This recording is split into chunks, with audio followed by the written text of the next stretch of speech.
why HR is not your friend and why you should beware of any interaction you have with them in the workplace. Hey, everybody, welcome back to Own Your Work, where we try to empower people to take more control over what they do for a living so that they can start to make work work for them and take more control over their lives. So I want to reiterate, human resources is not your friend, right? They might smile at meetings. They talk about open door policies. They promise confidentiality, but when things get real and you really need them, human resources is not there to protect the employees. They're there to protect the company. Now, I've encountered this in the United States many times, but I've also encountered it here in the UK. So I do not think it is exclusive to like corporate American culture is there for the company to prevent lawsuits, to prevent any kind of, to help facilitate any kind of dismissals, to ensure that there's nothing illegal, and that they follow all the steps that they have to. And if you don't understand that dynamic, then you could walk right into a trap that not only costs you your job, but your reputation, and maybe even worse, it could even affect your mindset and your mental health. So I want to help you avoid that. So let's break this down, because if you want to be one of those people that owns your work, you really need to know who's on your side, who you can trust, and who you need to put higher boundaries and barriers up against. So the truth of the matter is that human resources protects the company and not the worker. It sounds really good, like human resources, you should be protecting the humans that work for the company, but it's in the name. The company reflects you as a resource, not really as a human being. So we need to bear that in mind whenever dealing with human resources on any level, even the interview process. Their purpose isn't to be the employee's advocate. The purpose is actually to manage risk, lawsuits, bad press, toxicity, anything basically that can come back and look bad on the company or be some kind of liability for the company. The human in human resources, again, means that you're a resource, not a client and not somebody that is permanent in the company culture by any means. They'll listen to you, but be careful, because in a lot of situations, they're really collecting data.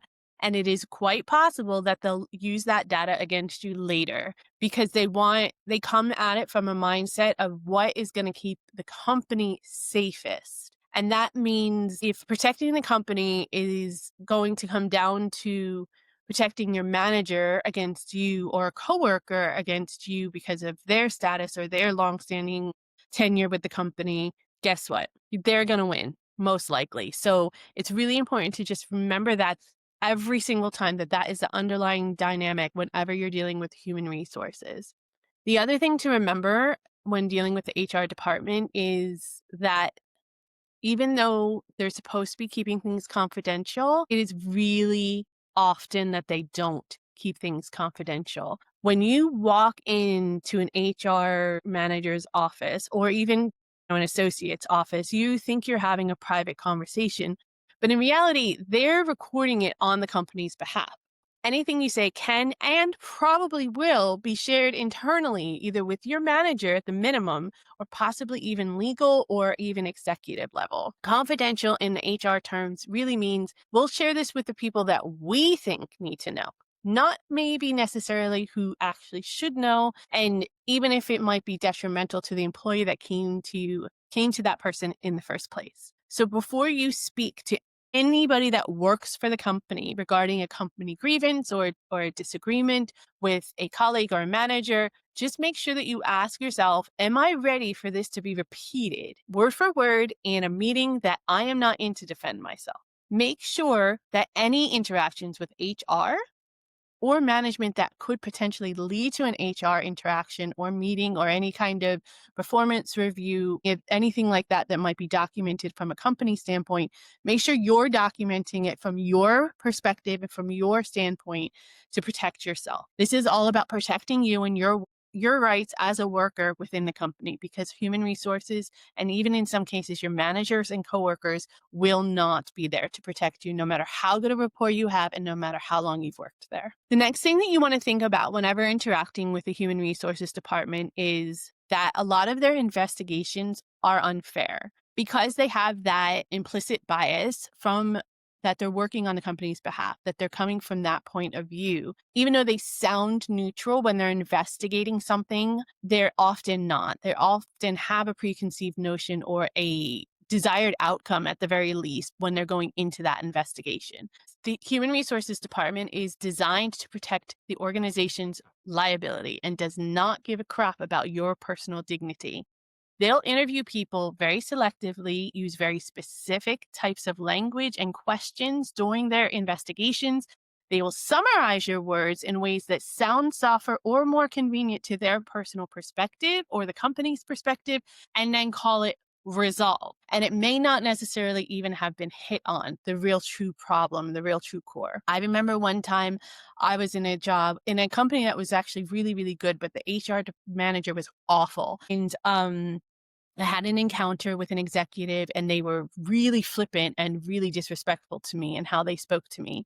And I brought it up to the HR department because it really upset me. And I had worked with this person before. They'd never been like that before, but they were really dismissive. And I just felt I took it. It was on a project that had nothing to do with me. You know, the fault and the reason that the project was falling apart was not my responsibility, but it came across in a way as if they were blaming me. And it was really the end of my rope with that whole project. So I went to the HR department to just express how, uncomfortable it made me feel and how I felt that it was unwarranted. And I made my case.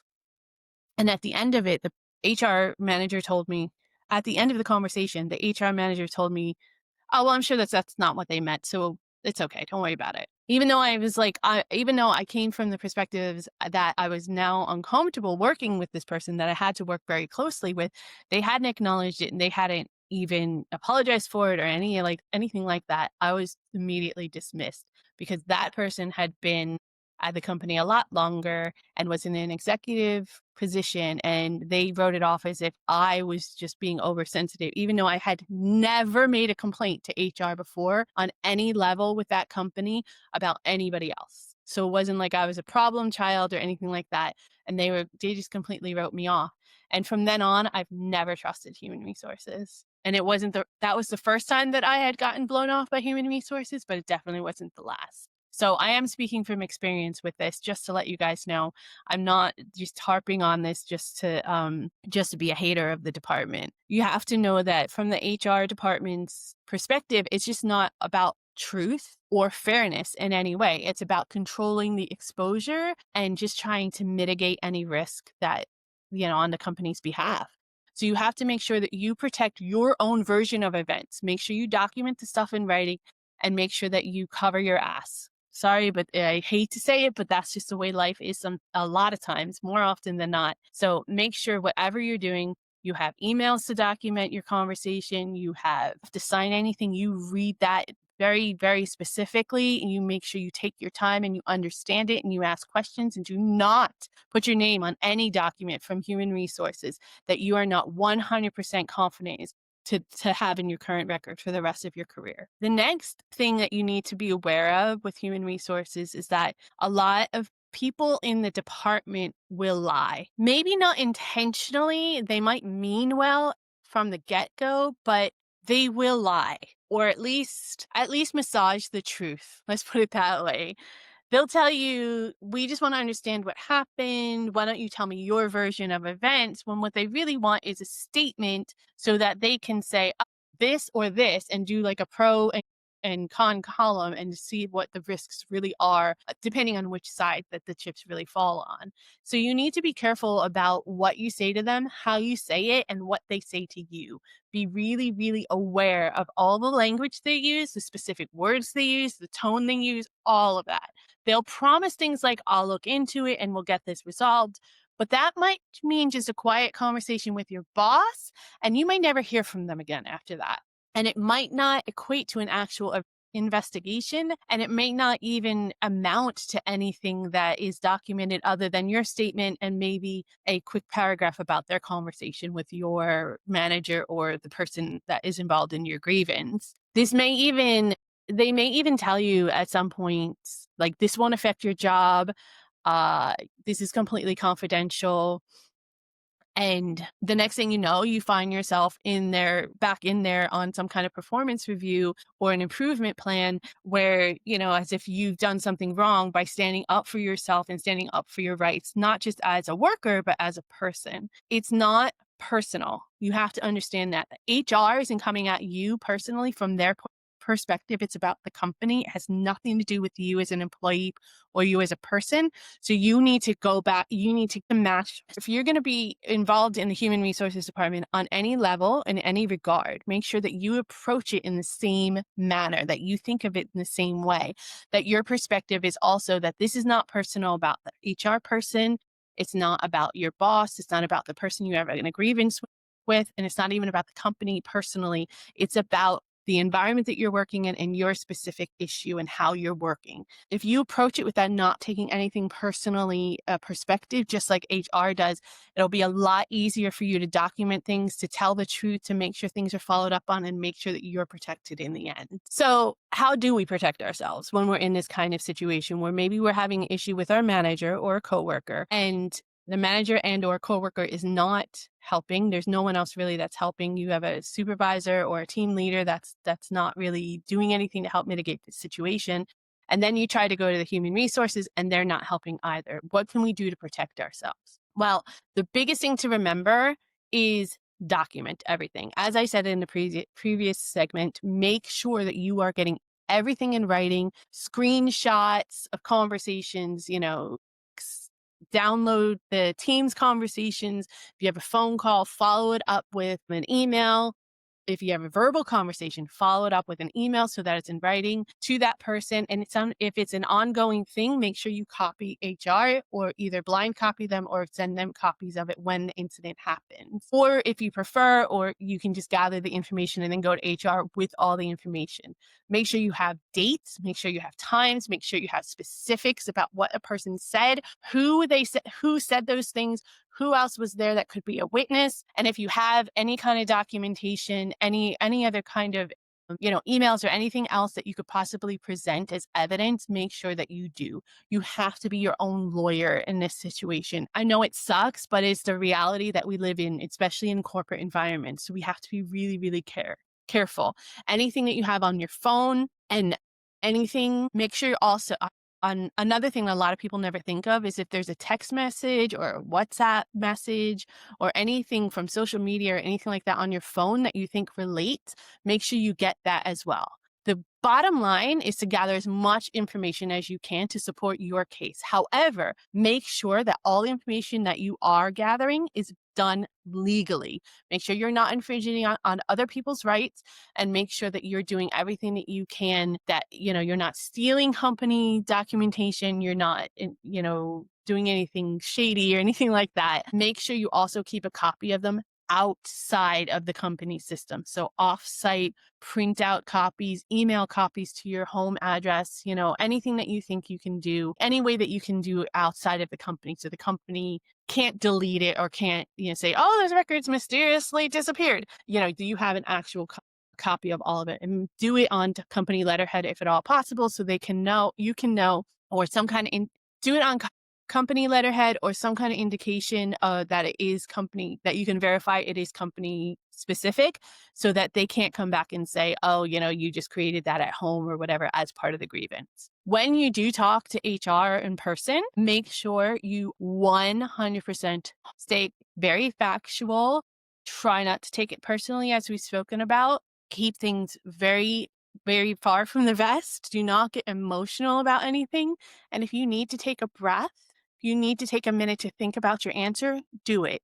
Be clear, concise, and brief in all possible instances that you can. Don't vent, don't overshare. Sit back, let other people look like idiots. Give them enough rope to hang themselves with. If it's very, very serious, like harassment, discrimination, some kind of retaliation, then make sure you talk to an employment attorney well before you have a formal complaint made with human resources. So you're ensured that you have all of the protections that you can. They're not involved in the company. They're there to protect your rights, because that attorney will actually protect your rights. Whereas the human resources, especially if it's a serious complaint like that, will always go in favor of the company in any way, shape, or form. So in order to protect yourself, make sure that you are taking as many steps as you can outside of the company to ensure that you're doing everything. So if you do need to make any kind of formal complaint, especially if it's a serious one, like I said, harassment, discrimination, or retaliation, you have to protect yourself first. So do as much research and as much gathering of information and as much conversation that you can outside of the workplace to ensure that you're being protected first and foremost. The bottom line to remember with this entire thing is that human resources is not evil. Obviously, the people that work in that department aren't evil people by nature, but it's just not your friend. It is not actually there to protect the human beings that work there. It is there to protect the company at all costs. It's a system that is designed to protect the business and not the individual. And we really need to remember that. If you need to document something, make sure that you do it in as much detail as possible. It's easier to throw something away later that you think is irrelevant than it is to remember every single detail from that time later on if you need to present it. If you do need to file something or blow the whistle on something, make sure that you do it. Don't let any kind of intimidation or fear stop you. Never confuse compliance with care. At the end of the day, you have to own your work. You have to own your story. And if you're experiencing anything, even if you think it's minute, then it is up to you to make sure that you voice that concern because you need to have control over your work and your life in order for you to be happy with your life. And HR will not do it for you. I hope this helped you guys. Let me know in the comments and I'll see you next time.